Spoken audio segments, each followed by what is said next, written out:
Hello, my name is Zachary Hudson, and this is the water filtration lab that my group and I conducted.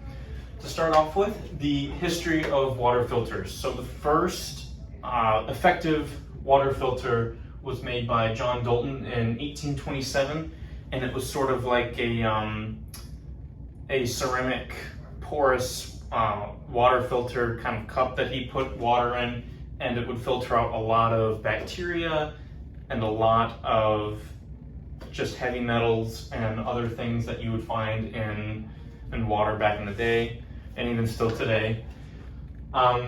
Today, we normally see water filtration in desalination plants and well water that typical houses use. You'll see filters on the sides of houses. You'll see water filtration that's being used out in the wilderness by survival people in survival situations or hiking situations.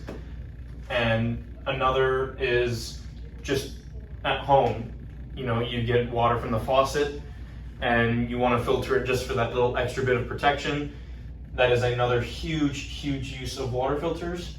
And oddly enough, there are no federal regulations on what can be in a water filter itself. There are regulations on what drinking water can contain as far as like healthy amounts of materials that can be in water, but there are no federal regulations on what is being used to filter drinking water.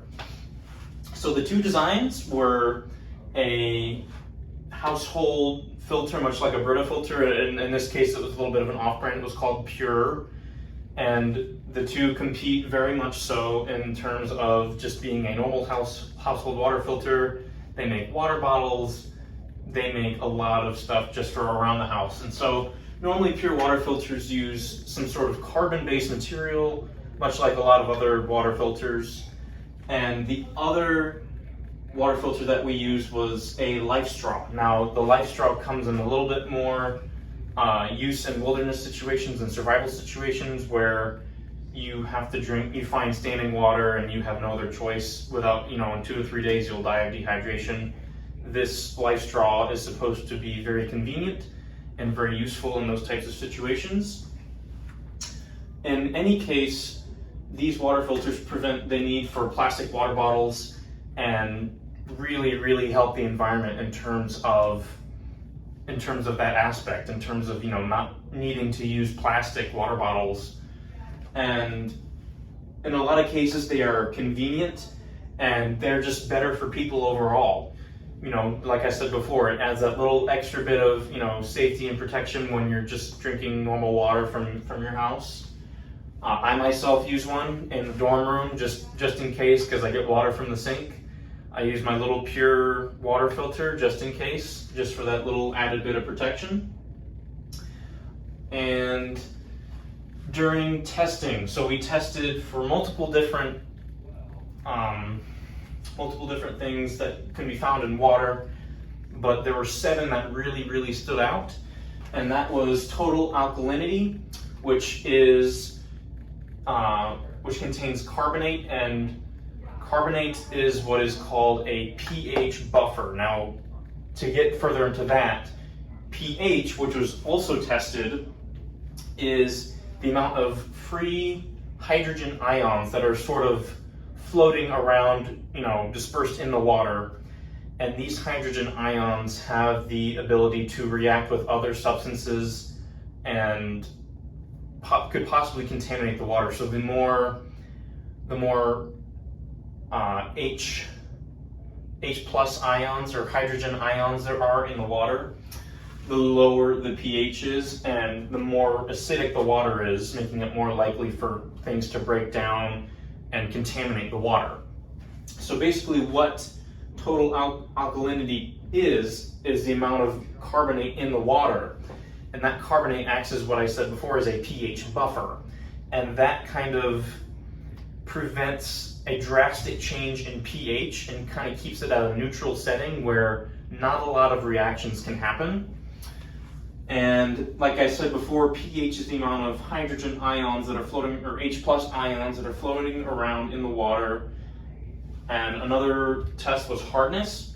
Now, hardness is the amount of calcium or magnesium ions that are floating around in the water, and kind of the same thing as pH. They tend to react very easily with other substances, and they attach to stuff, and they contaminate drinking water very easily.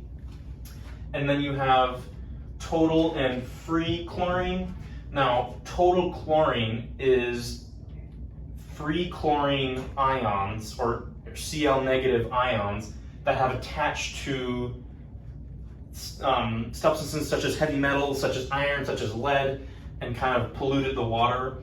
And so these ions have attached to those heavy metals and are kind of sitting in there, and that is the measure of total chlorine. Now, free chlorine is the amount of free chlorine ions still floating around in the water that could attach to things. And the same can be said with free bromine.